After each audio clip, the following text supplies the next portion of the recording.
యొక్క అది అది మేకను కోసి ఇది చేస్తారు. యొక్క లేదు అంటే నా చిన్నప్పుడు ఊర్లలో కూడా ఉరుసు అని అవుతుండే, ఈ పీరీల పండుగ అవుతుండే. పీరీల పండుగ హిందువులు పోరా?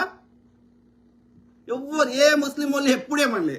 నువ్వు మసీదుకి పోయినా ఏమనలే, దర్గా కాడ పండుగ చేసినా ఏమనలే, ఆ పీర్ బాబా దగ్గరికి పోయినా ఏమనలే, ఆ పీరీల పండుగకి నువ్వు పోయినా ఏమనలే. ఈ పీరీల పండుగని హిందువులు ముస్లింలు అన్నదమ్ములు లెక్క చేసుకుంటారు. మీరు ఊర్లలో పోయి కూడా అడగండి. మరి మేడారంకి వాళ్ళు ఎవరో పేదోళ్ళు అమ్ముకోవడానికి వస్తే కాదే ప్రియా చౌదరి చెప్పండి మిత్రులు, హానెస్ట్గా చెప్పండి. ఆమె ఎవరు? ఆ గుంటూరు నుంచి వచ్చింది చూడు. ఆమె ఏమంటే మాదాపూర్ అక్కడ అది ఆమె ఫేమస్ అయింది చూడు. 2 గుడ్లే అన్న ఏదో అడిగింది చూడు. ఏమంటే ఆమె పేరు ఏదో అంటుండే కదా, అదే గుంటూరు నుంచి వచ్చాడు, అది పెట్టుకున్నది కదా, అన్ని బండిల మీద పెట్టి అమ్ముతారు కదా, కుమారి ఆంటీ.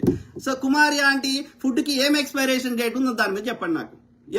ఎవరి పర్మిషన్ మీద ఉన్నదని చెప్పండి. అట్లాంటి వాళ్ళు రోడ్డు మీద